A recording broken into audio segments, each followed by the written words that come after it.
እግዚአብሔርን ቃል እናውጣለን ከዕብራውያን መጽሐፍ ምዕራፍ 12 ቁጥር 29 በኢየሱስ ስም አነበዋለሁ።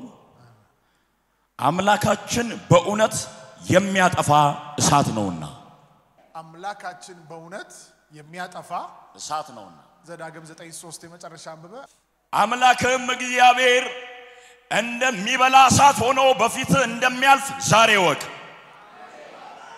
እርሱ ያጠፋቸዋል በፊትም ያዋርዳቸዋል እግዚአብሔርም እንደነገረ አንተ ታሳድዳቸዋለህ ፈጥነህም ታጠፋቸዋለህ። ሃሌሉያ። አምላክ እግዚአብሔር እንደሚበላ እሳት ሆኖ በፊት እንደሚያልፍ ዛሬ ወቅ መቼ ወቅ ዛሬ ወቁ። ከዛስ ምን ይላቸዋል ይላል? እርሱ ያጠፋቸዋል። እርሱ ምን ይላቸዋል? ለዚህ ነው ዕብራውያን መጽሐፍ ምዕራፍ 12 መጨረሻው ቁጥር ላይ ሲናገር አምላካችን በእውነት የሚያጠፋ እሳት ነው አለ። ብሉይ ኪዳን ደግሞ በዔናቃውያን እንደገና ትልልቅ በተባሉ ነገስታት ፊት እስራኤላውያኖች ሲጋጠሙ እግዚአብሔር ለእስራኤላውያኖች እንደዚህ ያለ አምላካችሁ እግዚአብሔር ወይም እኔ እንደሚባል እሳት ከፊታችሁ ሄዳለሁ ጠላቶቻችሁን ምን እላለሁ አለ አጠፋቸዋለሁ። አንድ ሰው ጮኸ አሜን። አሜን። ይሄ በህይወት ዘመናችሁ ሁሉ ስለ እግዚአብሔር እሳት ልባችሁስ ሊቀመጥ የሚገባ እውነት ነው። እግዚአብሔር ራሱን አንዱ የሚገልጥበት መንገድ በእሳት ነው። እግዚአብሔር በብሉይ ኪዳን በአባቶች ዘመን በነቢያት በሐዋርያት ዘመን ራሱን በእሳት ገልጧል። እግዚአብሔር በብዙ መንገድ ራሱን ገልጧል። አንዱ ራሱን የገለጠባቸው መንገዶች በእሳት ሆኖ በህዝቡ መሃል በእሳት ሆኖ በጠላቶች መሃል ራሱን ገልጧል። ጠላቶችን ለማጥፋት እሳት ሆኖ ተገልጦ ጠላቶችን አጥፍቷል። ያማኞችን ህይወት ለማበርታት በአዲስ ኪዳን መንፈስ ቅዱስ እሳት ሆኖ ውስጣቸው ያለውን ጸጋ ውስጣቸው ያለውን መንፈስ ውስጣቸው ያለውን ነገር አቀጣጥሏል። እንደገናም ደግሞ ከዛ ባሻገር ጠላቶች በዙሪያቸው ክፉ ነገር እንዳያደርጉ በዙሪያቸው አጥር ሆኖላቸዋል እሳት ሆኖ። እግዚአብሔር ራሱን በምን ይገልጣል? እስቲ በእሳት በሉ። ድገሙና ተናገሩ። አባቶች ለዚህ ነው በተለይ ኤልያስን ወስደን ብናይ አንዱ ነብይ የሆነውን ኤልያስ ወስደን ስንመለከት ሁለተኛ ነገሥት ላይ ሁላችሁም የምታውቁት አንድ ምዕራፍ አለ።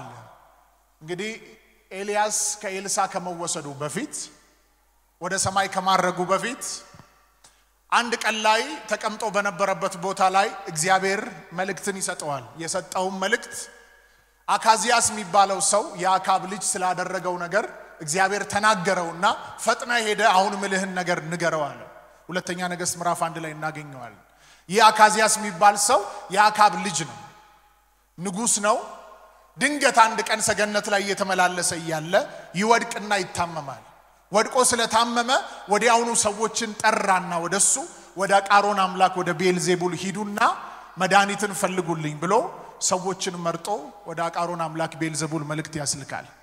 መልእክት በሚያስልክበት ሰዓት ላይ ኤልያስ ተራራ ላይ ሆኖ እግዚአብሔር ይናገረዋል። ሂድና መልእክተኞቹን ተገናኛቸው፣ በእስራኤል አምላክ ስለሌለ ነው ወይ ይህ ሰው ወደ አሕዛብ አማልክቶች መልእክት የሚያስልከው? ሂድና ተገናኘው አለ እግዚአብሔር። ምን ልበለው ሲል እግዚአብሔርን አትኖርም ትሞታለህ በህይወት አትቀጥልም በለው አለ። የሚገርማችሁ ነገር ኤልያስ ከሰው ጋር እንደተቀጣጠረ እንግዲህ በመንፈሳዊ ምሪት መንገድ ላይ ሄደና እነዚህ መልእክተኞችን ተገናኘ። አካዚያስ የላካቸው መልእክተኞች አገኘና እንደዚህ አላቸው፣ በእስራኤል አምላክ ስለሌለ ነው እናንተ ወደ አቃሮን አምላክ ቤልዜቡል ሄዳችሁ መድኃኒትን የምትፈልጉ አላቸው። ሂዱና ለንጉሱ እንዲህ ብላችሁ ንገሩ አለ። ምን ብለን እንንገረው ሲሉ ንጉሱ ይሞታል ካለበት አልጋ አይነሳም ብሎ ተናገረ። አስቡት፣ እነዚህ ሰዎች ብቻቸውን አይደሉም፣ ጠባቂም ዙሪያቸው አለ። ብዙ ሆኖ ነው የተላኩት።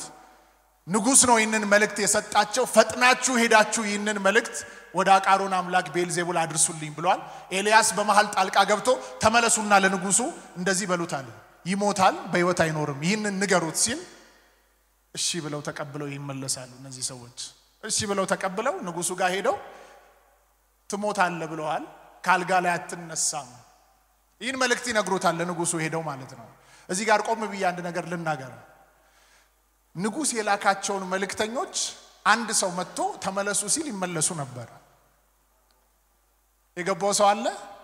ኤልያስ ላይ የነበረ ደመናና እሳት ስለነበረ ንጉስ የላካቸው መልእክተኞች ራሱ ይመልስ ነበር በአንድ ቃል ከንጉሱ ቃል ይልቅ የኤልያስን ቃል ያከብሩ ነበር ከኤልያስ ጋር የሚሰራ መንፈስ ነበር አንድ ሰው ጮሆ አሜን ይበል ይህን በማረጉ ምክንያት ግን ንጉሱ መቅሰፍት አሰበበት ማስገደልን ፈለገ ማሳሰርን ፈለገ ኤልያስ መሆኑን ያረጋገጠው ምን አይነት ሰው ነው ብሎ ጠየቃቸው ስለ ኤልያስ ቁመና ስለ ኤልያስ መልክ ነገሩት ሲነግሩት አካብን ያኔ ሲያስቸግረው ስለነበር ስለሚያቅ ይማ ኤልያስ ነው አለ ኤልያስ ከሆነ አንድ ሰው አይደለም ልከው አለ 51 ሰዎች ወደ ኤልያስ ላከበት 50 አለቃና 50 ሰዎች 51 ሰዎች ወደ ኤልያስ ተላኩ እነዚህ ሰዎች ለማደራደር አይደለም የተላኩት ኤልያስን ከከፍታ ወርደው ሊገሉት ነው ሊያጠፉት ነው ሊያስሩት ነው ለምን ሲባል በዛ ዘመን ላይ አንድ ሰው ትንቢት ሲናገር ወይ ሟርትን ከተናገረ የተናገረው ሰውዬ በመያዝና በማሰር ወይም በመግደል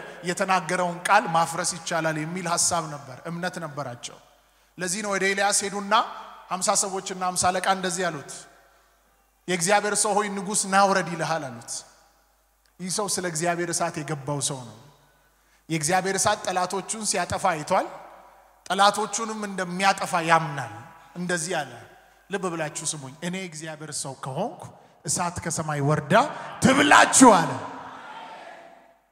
እኔ እግዚአብሔር ሰው ከሆንኩ እሳት ከሰማይ ወርዳ ምን ትበላችሁ አለ ወዲያውኑ እግዚአብሔር እሳት ወረደች 50 አለቃውንም 50 ሰዎቹንም ምን አለች ይላል በላች እስቲ አንድ ሰው ጮሆ አሜን ይበል እስቲ ድገሙና አሜን በሉ ዛሬ አንድን ሰው ህይወቱን ዘመኑን ያስጨነቀ የትኛውም የዲያብሎስ ስራ የትኛውም የጨለማ አሰራር በእግዚአብሔር እሳት ይበላል በእግዚአብሔር እሳት ይበላል ኤልያስ ከመጡበት ጠላቶች የሚያመልጥበት መንገድ በርቶለታል ገብቶታል በልብ ውስጥ ያስቀመጠው ነገር ነው ጠላት ሲመጣ እሳት ነው የሚጠራው ያ በሽታችሁ ያ ያስጨነቃችሁ ነገር እንዳትቀጥሉ የሚፈታተናችሁ ነገር ሁሉ ላይ እሳት ዛሬ ይወርዳል እሳት ይወርዳል እሳት ይወርዳል እሳት ይወርዳል እሳት ነገሮችን የተዘጋውን ነገር ይከፍታል እሳት የጠላቶችን መሰዊያ ያፈርሳል እሳት ጠላቶቻችሁ ወደ ነገ እንዳይቀጥሉ የመኖራቸውን ህልውና ይነጥቃቸዋል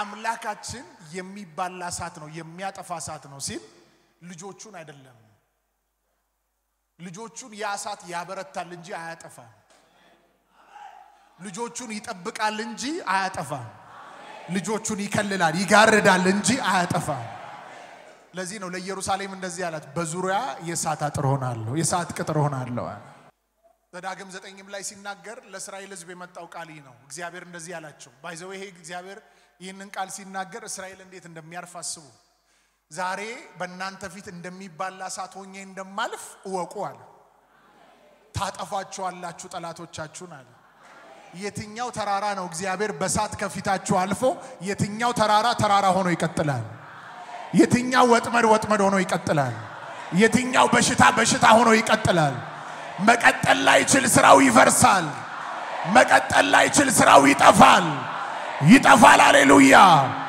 ያ ያስጨነቃችሁ ነገር ዛሬ በእሳት ይጠፋል ያ በሽታ ይጠፋል በኢየሱስ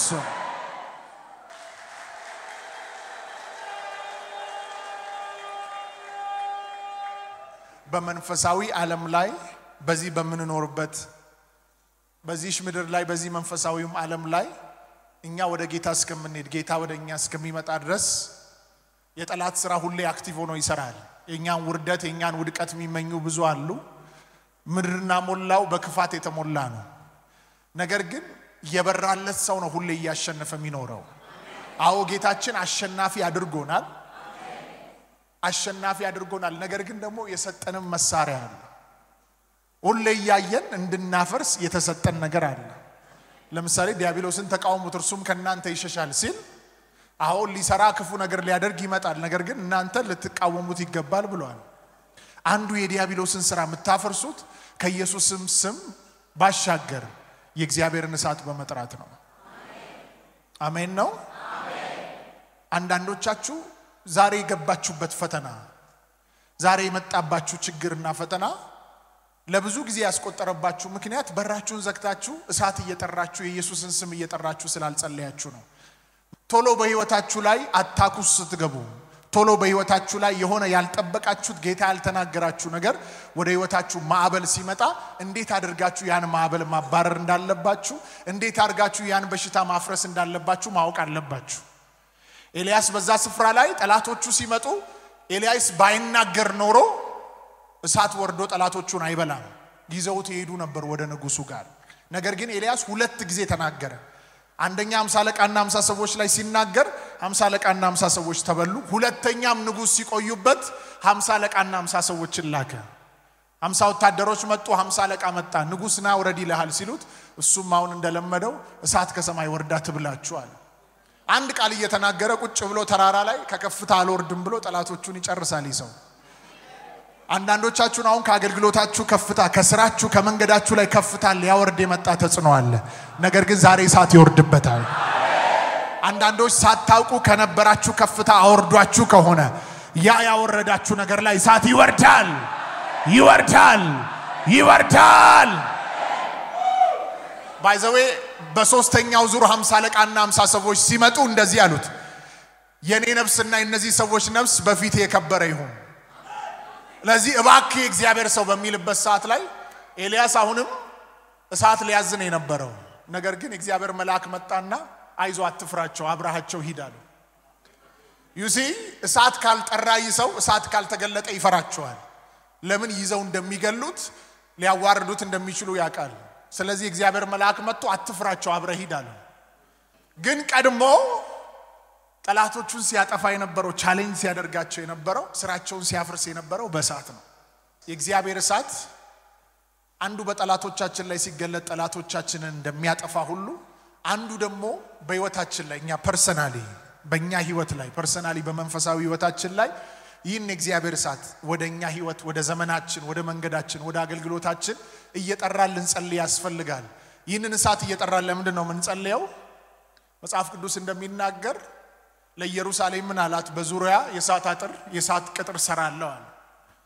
ለሐዋርያቶች ደግሞ ምን አላቸው? ከጥቂት ቀን በኋላ በመንፈስ ቅዱስ ትጠመቃላችሁ በእሳት ትጠመቃላችሁ አላቸው። መዝሙር ላይ ሲናገር መላእክቱን መናፍስት ይላል አገልጋዮችን የእሳት ነበልባል ያደርጋል። የእሳት ነበልባልን ማን ሊይዝ ይችላል? የትኛው እጅ ተነስቶ ሊይዝ ይችላል? የያዘው ሰዓት ይቃጠላል ወዲያው ይለቃል። አማኞች አገልጋዮች በተለይ የእግዚአብሔር እሳት በእኛ ላይ በህይወታችን ላይ እንዲገለጥ እሳቱ በእኛ ላይ እንዲነድ ሁሌ ጸሎታችን ሊሆን ይገባል። በመሰዊያችን ላይ እሳቱ እንዲነድ መሰዊያችሁ ለብዙዎች መፍትሄ የሚሆን የሚችለው እናንተን ሰርቶ ትውልድን ሊሰራ የሚችለው መሰዊያችሁ ላይ እሳት ካለ ነው።